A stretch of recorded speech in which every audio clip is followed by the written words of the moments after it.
This video is brought to you by Recurrent, an essential EV tool that gives free access to TFL EV viewers in the US. With Recurrent, EV shoppers can check range and battery info on used cars. EV owners can connect to compare their range and battery health to similar vehicles. And EV sellers can use Recurrent to get more money for their sales. With Recurrent, we can find, drive, and sell electric cars positively. Click on the link in the description below to get free access to Recurrent's amazing EV tools. Owning a dirt cheap Model S for 5 months. Do I regret it? These cars have gotten shockingly cheap, especially when you consider new they were $60,000, $70,000, $80,000. Nowadays you can buy them for just a small fraction of that. The Model S is by far the cheapest used Tesla you can buy. You can pick up a pretty good early nose cone, is what these cars are called because they have this little nose cone Model S, for between $10,000 to maybe $18,000 on the high end, which makes this bucket of magnificence cheaper than the very cheapest new car you can buy. But why are they so cheap? Well, one reason these cars depreciate so fast is a lot of people look at EVs not like a traditional car. They look at electric cars like old technology, right? Like an old iPhone. And there's a reason that an iPhone 8 or an iPhone 10 or even an iPhone 12 just isn't worth that much, because folks look at these cars as a quickly evolving piece of technology rather than just normal gasoline-powered transportation. So buying a 2013 or 14 Model S like this is, like I said, buying an old Samsung phone. They just don't have a lot of value in the used market. Now, of course, the other reason that these cars are so cheap is that people are very concerned about the batteries. The most expensive part of the car by a long shot. A new battery in this car would easily total this car out. We paid 13 grand for this car with 100,000 miles. A new battery would probably be, what, near double that? But here's the reality of the situation. The batteries are holding up extremely well for the most part. So Jen just ran this exact Model S through our range test. A perfect day to do a range test on our 2014 Model S 85. We started with 99%, showing 274 miles. We started with 274 miles, drove a total of 233 miles and only 10 miles left. There was a moment where I thought we weren't gonna make it, but we made it with 10 miles left to spare, and this old girl, she made it, but not by much. And it came back with about 240 miles of total range. That's at 75 miles an hour, which is a little bit off what this car was new, but not that far off. And that's where today's sponsor comes in now. Recurrent is a tool that lets you track battery health in the long term, and you can compare the battery health of this car to other Model S's from 2014. And we've done that, and this car is right where it should be. And if you actually look at the curves, which is a really cool thing about Recurrent, you can see that the cars don't really seem to lose much battery in the long term at all. Maybe 5 to 10% per 100,000 miles driven. Of course, some cars do have premature battery failure, which, you know, would really suck if you bought one of these cars to have that, but it's a very small percentage. So in terms of battery range, even this 2014 Model S at 240-ish miles of range is doing quite well. And realistically, when you're not on an all-out range test, I find the range to be more than adequate.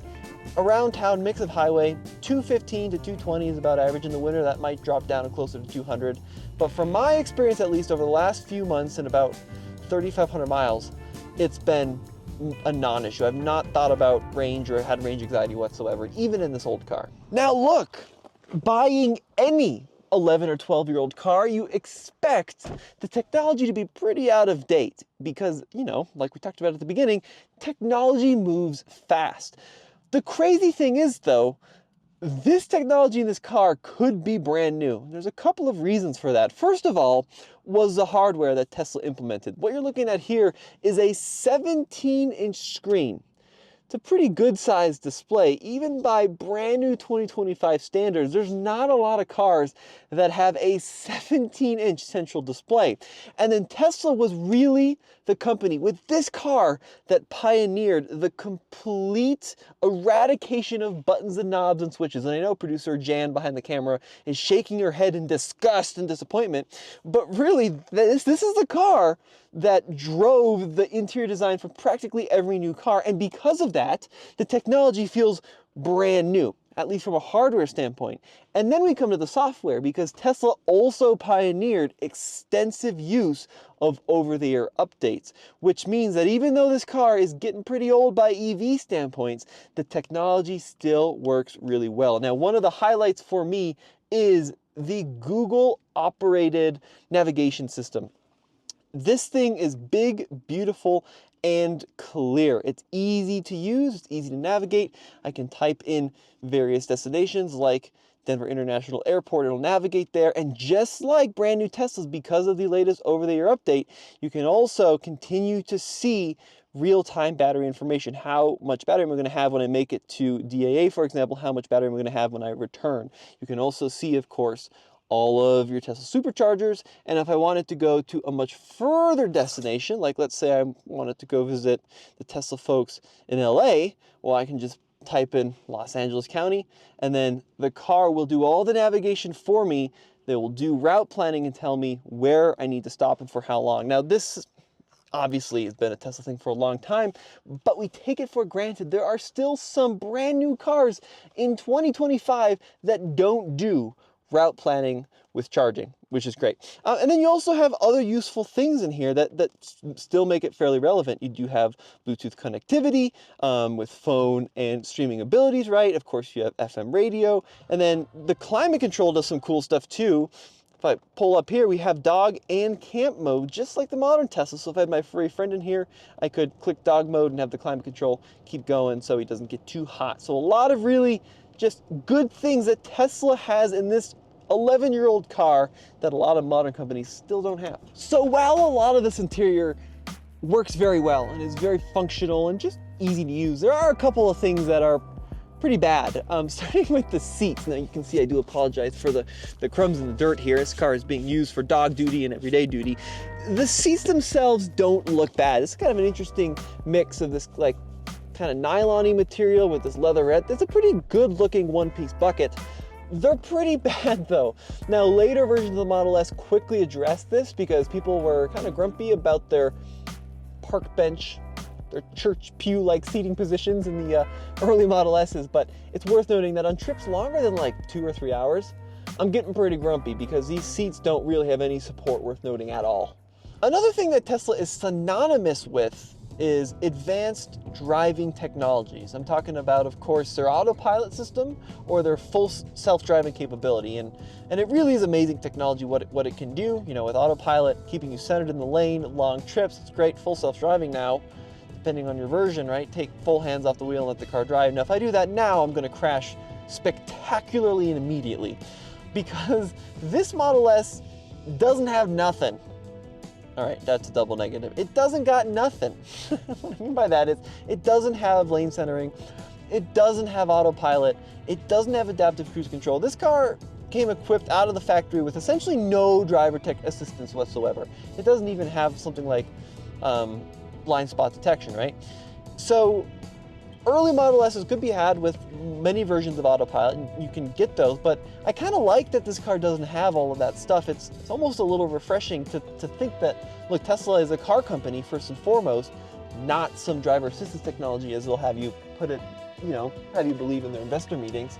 So I kind of like that this car is just a basic drive it yourself car with not all of those nannies. It's kind of satisfying. Another annoying thing I found living with this car for the last few months, and this is just stupid Tesla over-engineering for no reason, in my opinion, is the charge flap door. Now you've got this little reflector here that pops open. It's the future. It's very Jetsons if you were living in 2013.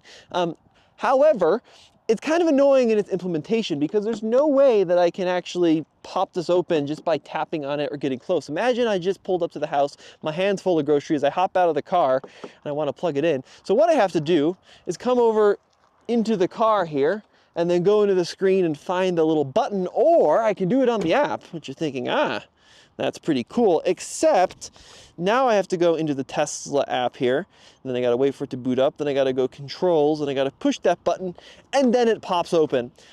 And I know I'm gonna get comments that I'm being a little bitch about this. I'm sure some Tesla fans are gonna say that, but there's no reason to make that this complicated. And on some of the later Model S's, actually most of the later Model S's, you can close it with the button on the inside too. You can also say some stupid word like close butthole, I kid you not, and then that little charge flap will close. But on these early Model S's, you actually have to tuck it in and close it yourself, something worth noting as well. Now, as resident Tesla person, Jan, the camera will tell you, you can also unlock these charge ports using like the little supercharger button that'll kind of pop open. My charger at home is a J1772 port I use with a little adapter. But Jen said if you use the factory included Tesla charger, when it's plugged in, you can actually use the button even on the factory one to unlock the port. Something I've never tried in this car because I've never needed it, but that's a really cool little piece of charging. Thank you, Jen, I didn't know that. One aspect of living with the Model S, which has kind of blown me away, to be honest, is the storage. I'm not really a sedan guy. I find sedans to be very limiting with height and what kind of stuff you can put in it, but the Model S is a hatch. And I know this has been said over and over, but it's incredible, even coming from my everyday SUV, how much stuff you can fit into the back of a Model S. So right now I've got a couple of camera bags back here, but you even have these big bins on the side and this huge cubby underneath the floor. But that's not the end of the storage. To be honest with you, the car has so much storage in the trunk. I've literally never, ever used the front trunk, but look at the space. I mean, it's cavernous, even at 6 feet tall. I'm gonna do something kind of bold here, Jan. I'm gonna go ahead and hop myself in here. Check this out. I mean, look guys, this is an enormous amount of space. It's incredible. Okay, Jen's gonna really go for it. Jen, I swear if I get stuck in here, I'm gonna be grumpy. But like, come on, folks. I'm a pretty big dude. Okay, I don't have any muscle worth noting, but from an actual vertical challenge point, I'm pretty good. And of course, this is a single motor car too, so there's no motor in the front here. It just keeps going. Like the storage in this car is seemingly never ending, except for one spot. There's kind of a shocking lack of storage on the inside. So we do have these doors that look like they'd be perfect for big door cubbies, but there's nothing there, which is kind of frustrating because I like to put excess drinks and stuff in my door cubby. So then you go to the center console, which I've got my fruit snacks in, and it doesn't open at all. There's no way to open center console, so you end up putting all of your stuff in the middle here. Now this car has some kind of, I think this is an aftermarket kind of like storage divider area, which is better than just having a blank space. That's what it would look like on a normal Tesla, but stuff just ends up rolling around. And a lot of the sensation of driving a Model S, if you've lived with one for a few months, is just knickknacks and bits and bobs rolling around because there's almost no interior storage, which is very frustrating. And speaking of the doors, not only are they kind of useless from the inside, they're also useless from the outside because the electronic door handles, I hate, okay? Listen, they may look kind of cool. And I'm sure if you grew up in the era of Iron Man like I did, you probably think, that's not a bad idea. But they just don't improve the door experience at all. I mean, I'm sorry, they don't. A door handle has one job, and that's to open a door. This increases a ton of complexity. This is an incredibly common failure point on Model S's that just doesn't need to exist. I hate it. Just give me a standard door handle. This is one of the most frustrating areas. It does do a couple of cool things. I'll give it that. This car has walkaway detection, which is just brilliant. Every car needs it in 2025. A bunch have it, but this was an early example of it. So if I walk away, the door handles will fold in and then the mirrors will retract. I'm off to Kansas, Jen. I just said how good it works.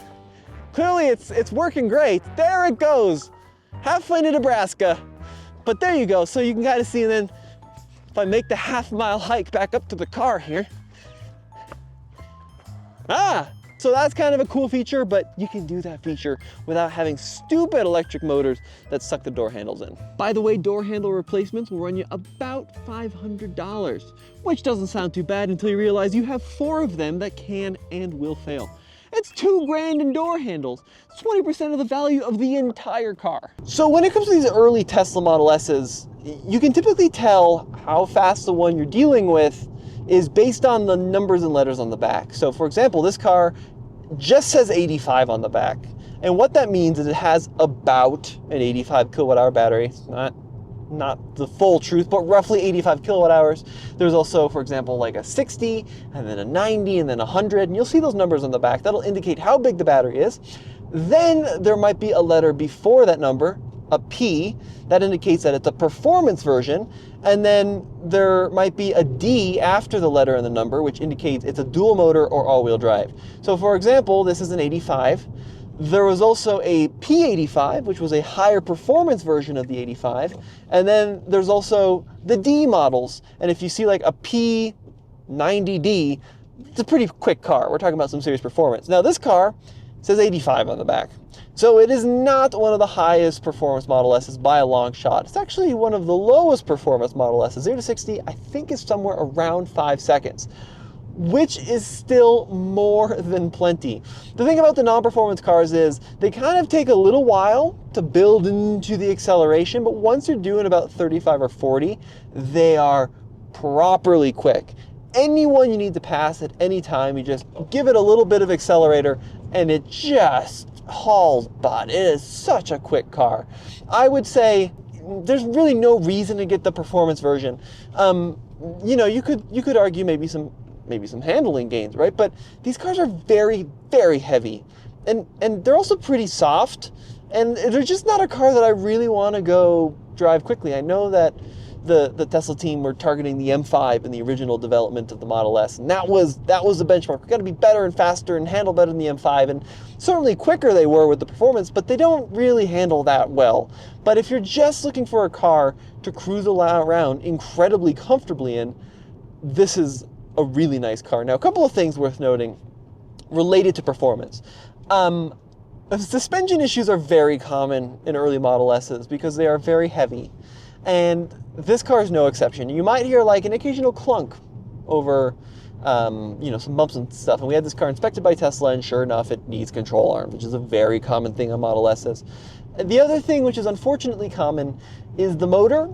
So this car uses a large drive unit in the rear, that's what Tesla calls it, and they have a very, very, very high rate of failure. Basically, coolant can seep into places that coolant shouldn't be, and then you end up with motor failures. Now, there is a fix to this. It's called a coolant delete, and a lot of aftermarket companies will do it for you. Unfortunately, most of these cars have had their motors replaced. So this car, according to the previous owner, has had its motor replaced. Great news. Except they put the same faulty motor in it again and again and again and again, which is just dumb. So even though this car has had its motor replaced, it'll probably need another one at some point unless we do that coolant delete. That is something worth noting, and that can also be pretty expensive. It's not a deal breaker, especially because you can buy one of these and then have it done by a shop, but it is something worth noting. If you're trying to buy one of these, ask the previous owner if the motor has been replaced. Almost certainly yes, and then ask when it's been replaced. So something that Tesla still does, in my opinion, better than any company, except maybe Rivian is getting pretty close, but the phone app and connectivity is awesome. It's really, really good. Even in an old Tesla like this, I can see the status of the car, I can lock and unlock it, I can open the front trunk, and it's shockingly quick in its reaction. For example, my wife drives a brand new EV. You push the unlock button, it can take upwards of 30 seconds for the car to respond. This thing is practically immediate. I really like that. Lock, unlock, I can do my climate control all from the app. I can honk the horn. You know, it's just such a good app. I've got my location services here. Brilliant. It works super well. And the great thing about these early cars, most of them have lifetime connectivity, like this car, which means that even all these years later, I don't have to pay extra for that LTE service. It's all baked into the car. Keeping the Model S charged. Well, a couple of things worth noting. So this is the included adapter that came with the car. It's your standard Tesla port, which was very revolutionary in 2012, 11 when this came out. And it's actually revolutionary again today, because every new car practically is moving to J3400, NACS, whatever you want to call it. It's the Tesla standard. So this car is still just as relevant with the charging standard. What is this car? 11 years old. That's pretty good. And it's got one other awesome feature.